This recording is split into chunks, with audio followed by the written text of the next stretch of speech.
हनुमानांनी लंका जाळली त्या रात्री नेमकं काय झालं? त्या रात्री संपूर्ण लंका जळत होती. आकाश लाल झालं होतं. राक्षस भीतीने ओरडत होते आणि त्या आगीच्या मध्यभागी एक नाव घुमत होतं, हनुमान. पण प्रश्न असा आहे, हनुमानांनी संपूर्ण लंका जाळलीच का? त्या रात्री नेमकं काय घडलं होतं? आज आपण जाणून घेणार आहोत.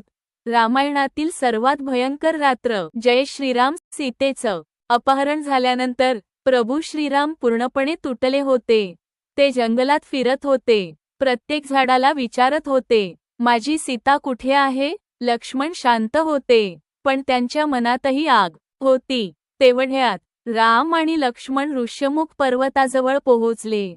तिथे पहिल्यांदाच हनुमानांनी प्रभू श्रीरामांना पाहिलं. त्या क्षणी संपूर्ण वातावरण बदललं. हनुमानांच्या डोळ्यांत भक्ती आली. त्यांनी साधूचा वेश घेतला आणि रामांजवळ गेले. आपण कोण आहात? राम शांतपणे हसले आणि म्हणाले, आम्ही आमच्या प्रिय व्यक्तीचा शोध घेत आहोत. हे ऐकताच हनुमानांना जाणवलं, हे सामान्य मनुष्य नाहीत, हेच माझे प्रभू आहेत. क्षणात हनुमान रामांच्या चरणी पडले. त्यांच्या डोळ्यांत अश्रू होते. ते म्हणाले, प्रभू, माझं जीवन तुमच्यासाठी आहे. रामांनी हनुमानांना उचललं आणि मिठी मारली. त्या दिवसापासून भक्त आणि देव एकत्र आले. काही दिवसांनी समजलं की रावण सीतेला लंकेत घेऊन गेला आहे, पण एक मोठी समस्या होती. समोर विशाल समुद्र होता. संपूर्ण वानरसेना शांत होती. समुद्र पार कोण करणार? तेवढ्यात जांबुवंत पुढे आले. ते हनुमानांकडे पाहून म्हणाले, तुम्ही तुमची शक्ती विसरलात. हे ऐकताच हनुमानांच्या शरीरात वीज चमकली. त्यांचं रूप विशाल होऊ लागलं. पर्वत हादरू लागले. वानरसेना आश्चर्याने पाहत होती. हनुमान गर्जले, जय श्रीराम. आणि पुढच्याच क्षणी त्यांनी प्रचंड उडी घेतली. ते आकाशात झेपावले. खाली अथांग समुद्र, वर काळं आकाश. पण हनुमानांच्या मनात फक्त एकच ध्येय होतं, सीतेला शोधायचं. प्रवास सोपा नव्हता. रस्त्यात सुरसा नावाची राक्षसी आली. तिने विशाल तोंड उघडलं आणि म्हणाली, आज मी तुला खाणार. हनुमान हसले. त्यांनी स्वतःचं रूप मोठं केलं. सुरसाने तोंड अजून मोठं केलं. अचानक हनुमान छोट्या रूपात गेले. आत जाऊन बाहेर आले आणि म्हणाले, माते, मी तुमच्या तोंडात गेलो आणि बाहेरही आलो. सुरसा हसू लागली, कारण ती फक्त परीक्षा घेत होती. थोडं पुढे समुद्रात सिंहिका नावाची राक्षसी होती. ती सावली पकडून माणसाला खाली खेचायची. तिने हनुमानांची सावली पकडली. हनुमान खाली खेचले गेले, पण पुढच्याच क्षणी हनुमानांनी तिचा अंत केला आणि पुन्हा आकाशात झेपावले. काही वेळाने त्यांना दूरवर चमकणारी लंका दिसली. सोन्याची लंका. रावणाचं विशाल साम्राज्य. सगळीकडे सोने, मोठमोठे महाल, भव्य दरवाजे. पण त्या चमकत्या शहरात अहंकार भरला होता. हनुमान छोट्या रूपात लंकेत शिरले. रात्र शांत होती. राक्षस पहारा देत होते, पण कुणालाही कल्पना नव्हती की त्यांच्या विनाशाची सुरुवात झाली आहे. हनुमान सीतेचा शोध घेऊ लागले. राजमहल, बागा, महाल, सगळीकडे शोध घेतला, पण सीता दिसत नव्हत्या. थोड्या वेळाने त्यांना अशोकवाटिका दिसली. तिथे एका झाडाखाली सीता बसल्या होत्या. त्यांच्या डोळ्यांत अश्रू होते. चेहरा दुःखाने भरलेला होता, पण मनात अजूनही रामांवर विश्वास होता. राक्षसी त्यांना घाबरवत होत्या. रावण रोज येऊन धमक्या द्यायचा, पण सीता फक्त एकच नाव घ्यायच्या, राम. हे पाहून हनुमानांच्या डोळ्यांत पाणी आलं. हनुमान झाडावर बसले आणि हळूच रामांची अंगठी खाली टाकली. सीतांनी ती अंगठी पाहिली. क्षणात त्यांच्या चेहऱ्यावर आशा आली. त्या रडू लागल्या, हनुमान, माझे राम ठीक आहेत ना?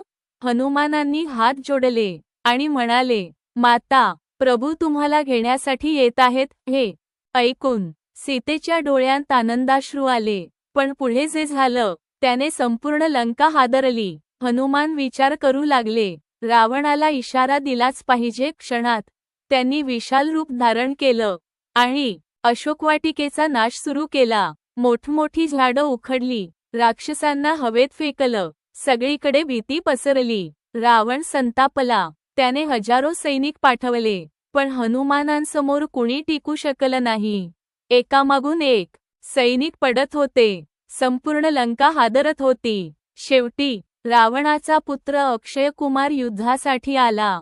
तो अत्यंत शक्तिशाली होता, पण हनुमानांसमोर त्याचाही पराभव झाला. अक्षय कुमार जमिनीवर पडला आणि लंकेत शांतता पसरली. आता रावण पूर्णपणे संतापला. त्याने इंद्रजितला बोलावलं. इंद्रजित अत्यंत बुद्धिमान योद्धा होता. त्याने ब्रह्मास्त्र वापरलं. हनुमान सहज सुटू शकत होते, पण त्यांनी विचार केला, आता रावणासमोर जाण्याची वेळ आली आहे, आणि त्यांनी स्वतःला पकडू दिलं. त्यांना रावणाच्या दरबारात आणलं गेलं. संपूर्ण दरबार शांत झाला, कारण पहिल्यांदाच कुणीतरी रावणासमोर निर्भय उभा होता. रावण सिंहासनावर बसला होता, अहंकाराने भरलेला. तो जोरात हसू लागला. अरे वानरा, तुझी ही हिम्मत? हनुमान शांत होते आणि म्हणाले, रावणा, अजूनही वेळ आहे. माता सीतेला परत कर. हे ऐकताच संपूर्ण दरबार हादरला. रावणाच्या डोळ्यांत राग भरला. तो गर्जला, याला मृत्यू द्या. तेवढ्यात विभीषण पुढे आले आणि म्हणाले, दूताला मारणं अधर्म आहे. रावण थांबला, पण त्याचा अहंकार कमी झाला नाही. तो म्हणाला, याच्या शेपटीला आग लावा. राक्षसांनी हनुमानांच्या शेपटीभोवती कपडे बांधायला सुरुवात केली. तेल ओतलं. कपडे वाढतच होते, पण आश्चर्य म्हणजे हनुमान शेपटी अजून वाढवत होते. संपूर्ण लंका बघत होती आणि शेवटी आग लावण्यात आली. संपूर्ण लंका हसू लागली. त्यांना वाटलं हनुमान संपले, पण पुढच्याच क्षणी हनुमान विशाल झाले. बंधन तोडलं आणि महालावर उडी मारली. जिथे जिथे हनुमान गेले तिथे आग लागली. एका महालावरून दुसऱ्या महालावर, एका रस्त्यावरून दुसऱ्या रस्त्यावर क्षणात सोन्याची लंका जळू लागली. लोक इकडे तिकडे पळत होते. आकाश धुराने भरलं होतं. रावणाच्या डोळ्यांत पहिल्यांदाच भीती दिसत होती. संपूर्ण लंका आगीत जळत होती, पण हनुमानांनी अशोकवाटिकेला हातही लावला नाही, कारण तिथे माता सीता होत्या. हीच खरी भक्ती होती. रागातही मर्यादा, शक्तीतही नियंत्रण. शेवटी हनुमान समुद्रकिनारी आले. त्यांनी शेपटीवरील आग विझवली आणि एक क्षण शांत बसले. त्यांच्या मनात फक्त एकच विचार होता, प्रभूंना आता आनंदाची बातमी द्यायची. हनुमान परत श्रीरामांकडे गेले. संपूर्ण वानर सेना उत्सुक होती. रामांच्या डोळ्यांत चिंता होती. तेवढ्यात हनुमान पुढे आले आणि म्हणाले, प्रभू, मी माता सीतेला पाहिलं. हे ऐकताच रामांच्या डोळ्यांत अश्रू आले. त्या क्षणी संपूर्ण वातावरण भावुक झालं. रामांनी हनुमानांना मिठी मारली आणि म्हणाले, हनुमाना, तुझ्यासारखा भक्त जगात नाही. त्या रात्री फक्त लंका जळली नव्हती, तर रावणाच्या अंताची सुरुवात झाली होती. कारण जिथे अहंकार असतो तिथे विनाश नक्की असतो, आणि जिथे भक्ती असते तिथे स्वतः देवही सोबत उभे राहतात. हनुमान आपल्याला शिकवतात, खरी शक्ती शरीरात नसते, ती भक्तीत असते. आणि जेव्हा माणूस सत्यासाठी उभा राहतो, तेव्हा संपूर्ण जगही त्याला थांबवू शकत नाही. जय श्रीराम, जय हनुमान. रामायण फक्त कथा नाही, तर जीवन जगण्याची दिशा आहे. हनुमान आपल्याला शिकवतात भक्तीमध्ये किती शक्ती असते, आणि प्रभू श्रीराम शिकवतात सत्याचा मार्ग कितीही कठीण असला तरी तो कधी सोडायचा नसतो. जर तुम्हालाही प्रभू श्रीरामांवर प्रेम असेल तर कमेंटमध्ये नक्की लिहा जय श्रीराम. आणि अशाच रामायणातील अद्भुत कथा ऐकण्यासाठी चॅनलला सबस्क्राईब नक्की करा, कारण पुढच्या व्हिडिओमध्ये आपण पाहणार आहोत राम आणि रावण यांच्यात झालेलं महाभयंकर युद्ध. जय श्रीराम.